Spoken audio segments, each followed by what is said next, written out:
మీ ఆడవాళ్ళకి ఒట్లు తప్ప ఇంకేం తెలియవా? ఆఫ్టర్ ఆల్ వాడి కోసం ఇంతింత పెద్ద పెద్ద ఒట్లు వేయాలా? ఇప్పుడు నువ్వు చెప్తావా చెప్పవా? వాడు మన ఇద్దరి మధ్య కూడా గ్యాప్ తీసుకురావాలని చూశాడు.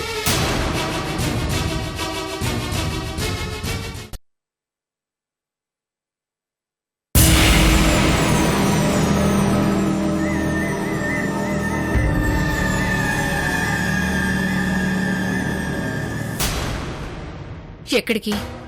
ఏంటెక్కడికి? ఇంత అర్ధరాత్రి వేళ ఎక్కడి నుంచి అని. అవసరానికి అర్ధరాత్రి అపరాత్రి అని ఉంటుందా? అవసరం అంతే. వెళ్ళొచ్చాను.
నేనేం చేశాను?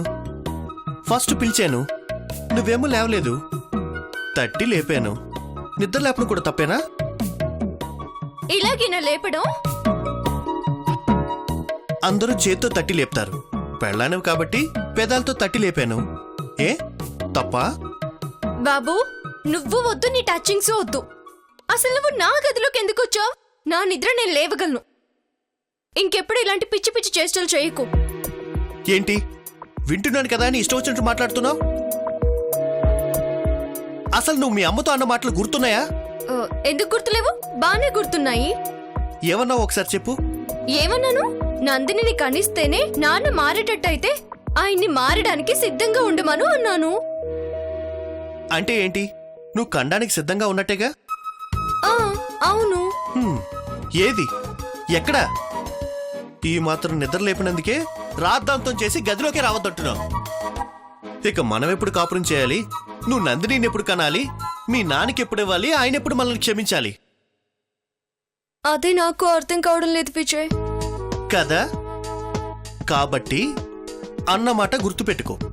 నాకు అన్ని గుర్తున్నాయి విజయ్, కానీ కాపురం చేయడానికి కావాల్సింది కారణాలు, ఇచ్చిన మాటలు కాదు, మనసు. ఏ నా మీద లేదా? ఉంది, కానీ ఎందుకో కొంచెం టైం కావాలి అంటుంది. అవుతుందిగా, చెప్పానుగా. నువ్వు వెళ్ళు. నువ్వు ఒకసారి వాళ్ళని చూసి నేర్చుకోవే. ఎవరిని? ఆ యోగి వైశాలిని. ఆ అమ్మాయి ఎంత భయపడిపోయింది. నేను గొడ్రాలైపోయాను, యోగి నన్ను యాక్సెప్ట్ చేస్తాడో లేదోనని, అన్యాయం అయిపోతానేమోనని ఏడ్చింది కూడా. కానీ యోగి వచ్చి ఏం చేశాడు? తనని అర్థం చేసుకొని యాక్సెప్ట్ చేశాడు. భార్యాభర్తలంటే అలా ఉండాలి. యాక్సెప్ట్ చెయ్యాలి. ఇప్పుడు నేనేం చేశాను? నువ్వు నా భర్తవి కాదు అని చెప్పానా? భర్తాన్ని ఒప్పుకొని ఏం లాభం? మొగుడంటే పక్కన పెట్టుకొని తిరగడం కాదు, కాపురం చేయడం. అయినా వాళ్ళ ఉండాలే. భర్త అంటే యోగిలా ఉండాలి, భార్య అంటే వైశాలిలా ఉండాలి. నువ్వు ఉన్నావు ఎందుకు?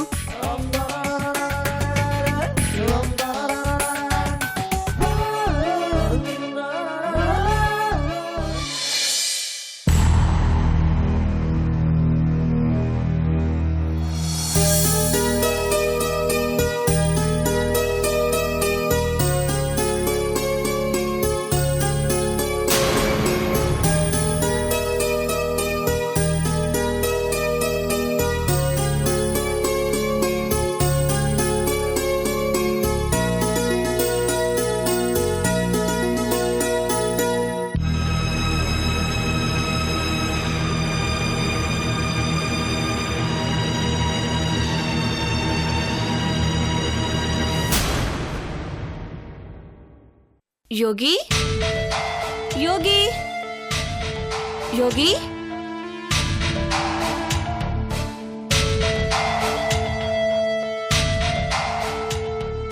యోగి, పట్టాభి, యోగి జాగింగ్కి వెళ్ళాడా? ఏమో వైశాలి, నేను చూడలేదు. ఆయన చెప్పెళ్తాడుగా. అవునా? నువ్వు లేవకముందే వెళ్ళాడేమో ఒకవేళ. ఏమో అయ్యుండొచ్చు.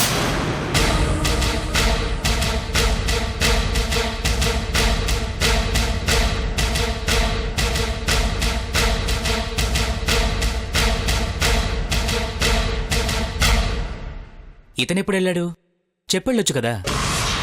హట్టయ్యాడేమో. అయితే మాత్రం సెన్స్ లేకుండా అలా వెళ్ళిపోతాడా? It's not correct. కాఫీ? నాకొద్దు. యోగితో చెప్పెళ్ళాడేమో. అయ్యుండొచ్చు. అతన్ని డ్రాప్ చేయడానికి స్టేషన్కి వెళ్ళాడేమో. ఏమో. యోగైనా ఓ మాట చెప్పాలి కదా. ఒకవేళ అప్పటికి నువ్వు నిద్ర లేవలేదేమో. లేపి చెప్పాలి కదా. అవును, చెప్పాలి కదా. ఏం ఫ్రెండ్సో ఏమో.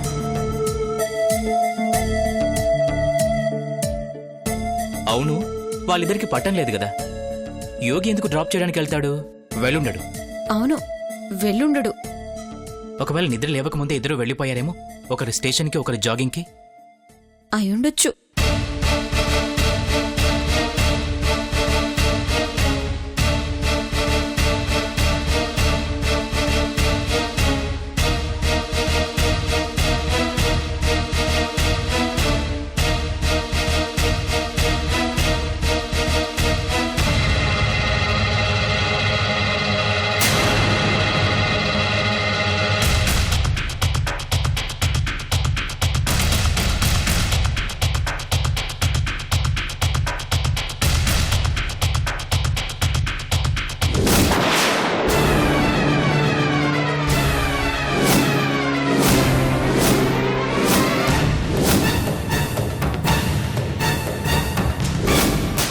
పట్టాభి, పట్టాభి.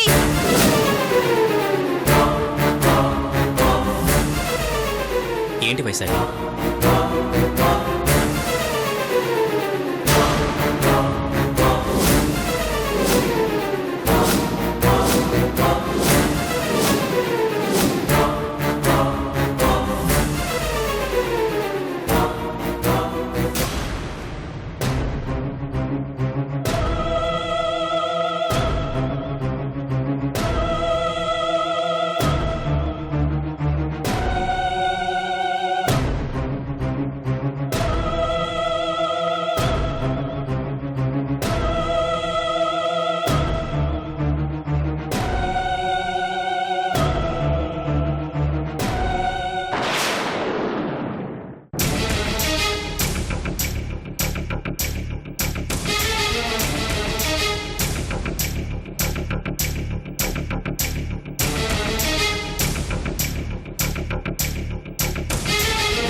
పట్టాభి ఏంటది యోగి రాశాడా?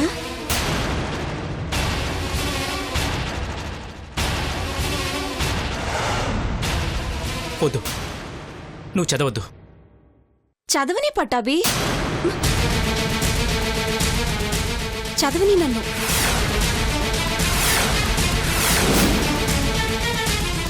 వైశాలి, నేను చేస్తున్నది తప్పే, కానీ తప్పటం లేదు. ఇది నీతి కాకపోవచ్చు, న్యాయం కాకపోవచ్చు, కానీ అవసరం. మనం కలిసి ఉండకూడదు.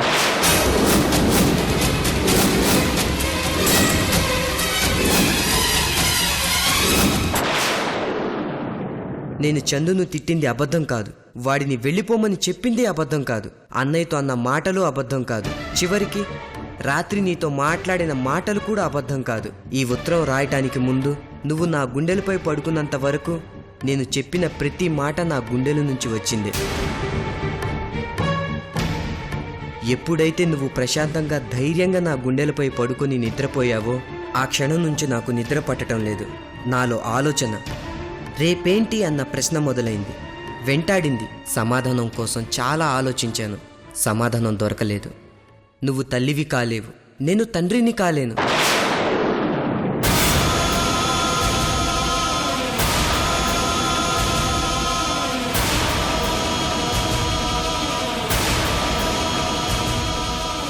ఏ పిల్లలైనా ప్రేమ కోసం తల్లిదండ్రులని ఎందుకు వదిలేసి వస్తారో తెలుసా? వాళ్లలో ఒక తెలియని నమ్మకం ఉంటుంది. అదేంటో తెలుసా? ఎప్పటికైనా ఒక బాబునో పాపనో కని వాళ్ళ దగ్గరికి వెళ్తే వాళ్ళు యాక్సెప్ట్ చేస్తారన్న ధీమా, నమ్మకం.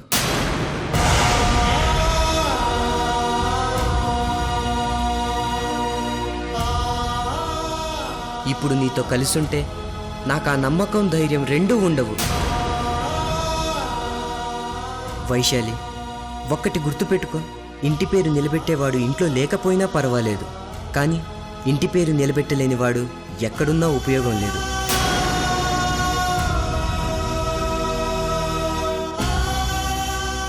నా పేరు ముందున్న నా ఇంటి పేరు నీ పేరు ముందుకొచ్చింది, కానీ నీకంటే ముందు అది నా జీవితంతో ముడిపడి ఉంది. మనిషిగా ముందు నా ఇంటి పేరు నిలబెట్టాల్సిన బాధ్యత నా మీదుంది. నువ్వు నన్ను పిరికివాడివనుకో, చేతకానివాడివనుకో, మోసగాడిననుకో, నీకా హక్కుంది. ఇప్పుడు కూడా నీకు పిల్లలు పుట్టకపోయినా నేను నీతో కలిసి ఉండవచ్చు, కాపురం చేయొచ్చు, కానీ అది ప్రేమతో కాదు, జాలితో చేయాలి. మనస్ఫూర్తిగా నీతో ఉండలేను. ఇప్పుడు నేను నిన్ను వదిలేసి వచ్చేయటానికి నాకున్న ఒకే ఒక ధైర్యం అన్నయ్య.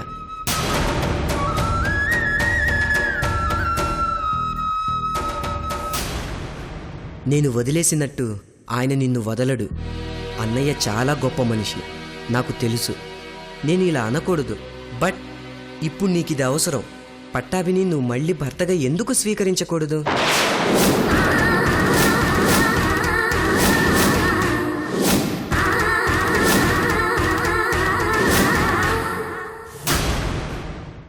ఎందుకో నీకు నాకంటే అతనే కరెక్ట్ అనుకుంటా. మనమిద్దరం కలిసి అతనికి అన్యాయం చేశాం, కనీసం నువ్వనే న్యాయం చేయి, నీ బ్రతుకు బాగుంటుంది.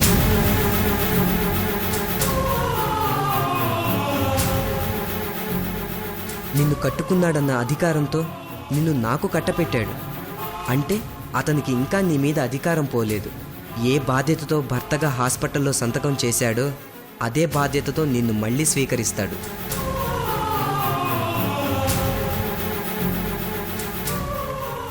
ఇదంతా నీకు ఎదురుగా చెప్పే ధైర్యం లేక, నీకు నా మొహం చూపించలేక రాస్తున్న లెటర్. ప్లీజ్ దయచేసి నన్ను మర్చిపో. ఉంటాను, యోగి.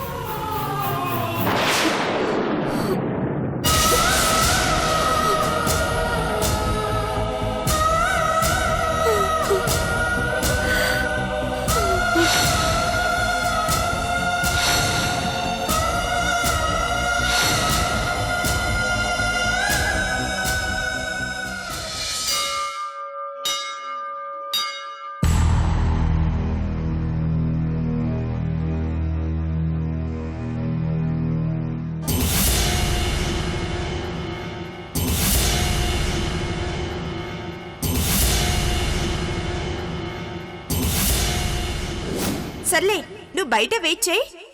నాకు నీ ఇల్లు కన్ఫ్యూజ్. అసలే నైట్. మరి తప్పదుగా, అవసరం అలాంటిది.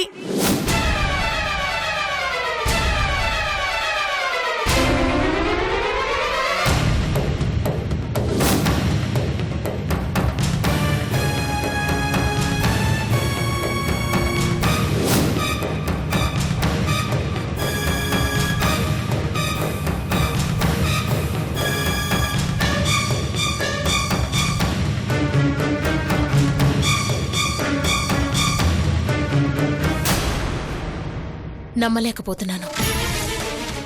నాకు మాత్రం నమ్మాలనిపిస్తోందా? నా కళ్ళని నేను నమ్మాలో, నందిని నమ్మాలో తెలియటం లేదు. కళ్ళ ముందు జరుగుతుంది నమ్మాలో, కనిపించింది మనసుతో నమ్మాలో అర్థం కావటం లేదు. నా కొడుకు మీద దానికున్న ప్రేమ నిజం, అందులో ఎలాంటి సందేహం లేదు. అలాగే దానికి ధైర్యం ఎక్కువ, తెగింపు ఎక్కువ, అన్నిటికంటే తొందరపాటుతనం ఎక్కువ. చాలా త్వరగా నిర్ణయాలు తీసేసుకుంటుంది. అదే నా భయం. నీకు తెలియందేముంది? ఒకసారి జరిగింది గుర్తు తెచ్చుకో. అది నా కొడుకుని ఎలా పెళ్లి చేసుకుంది? తొందర. ఎలా జానకి మీద కోపం పెంచుకుంది? తొందరతోనే. ఎలా వాళ్ళిద్దరిని విడగొట్టాలని ప్రయత్నించింది? తొందర. అంతా తొందరే.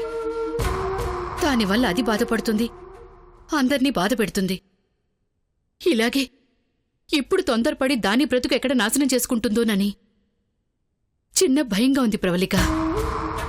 అంటే తప్పు జరిగి ఉంటుందంటావా? ఏమో, నా నోటితో నేనా మాట చెప్పలేను. నా మనసుకేమో మాటలు రావు.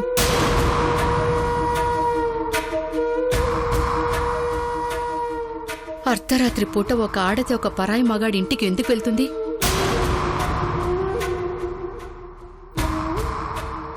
అసలు ఇదంతా మనం ఎందుకు చేశాం?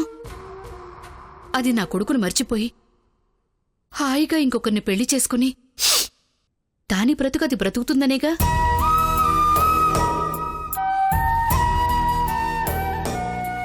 అక్కడ నా కొడుకు నీ కూతురు సంతోషంగా ఉంటారు. కాని ఇదిక్కడ అన్యాయం అయిపోకూడదే. దీనికొక సంబంధం చూడాలి, పెళ్లి చెయ్యాలి, అత్తవారింటికి పంపాలి. ఇది మొగుడుతో సంతోషంగా ఉండాలి. అప్పుడు కదా మనం అనుకున్నది నెరవేరినట్టు. కానీ ఒక రకంగా ఇప్పుడు మనం చేయాలనుకున్నది అదే చేస్తోంది. కానీ ఎందుకు మనకింత బాధ? మనం దాని జీవితంలోకి ఇంకొక మగాణ్ణి తీసుకురావాలనుకుంటున్నాం, అదే తెచ్చుకుంటోంది. కానీ మనం బాధపడుతున్నాం, కోపడుతున్నాం. మనిషి నైజం ఇంతేనేమో. మనం కష్టపడి దాన్ని మార్చడానికి ప్రయత్నించాలి, అది మారటం లేదని మనం బాధపడాలి. చివరికి మన కష్టం మీద అది మారాలి. అప్పుడు గాని మనం ఒప్పుకోం. దానంతట అదే మారిపోతే బాధ, కోపం, ఏడుపు.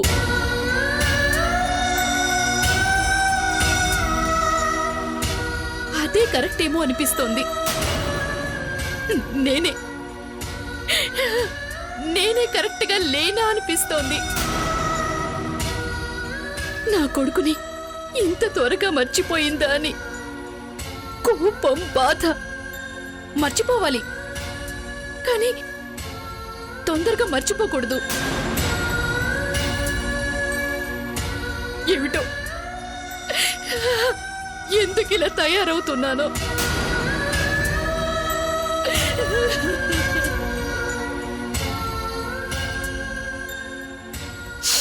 వాడు ఆ రుద్ర మంచోడు కాదు.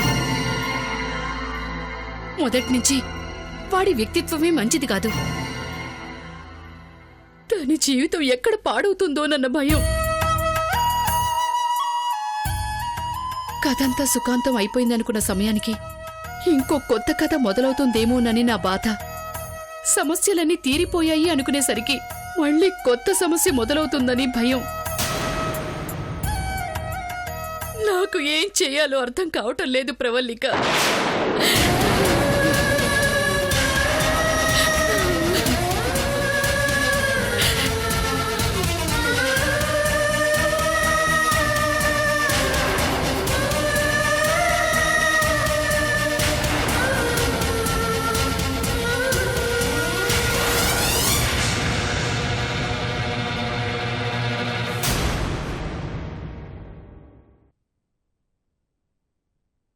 ఎవరింటికి వెళ్ళింది?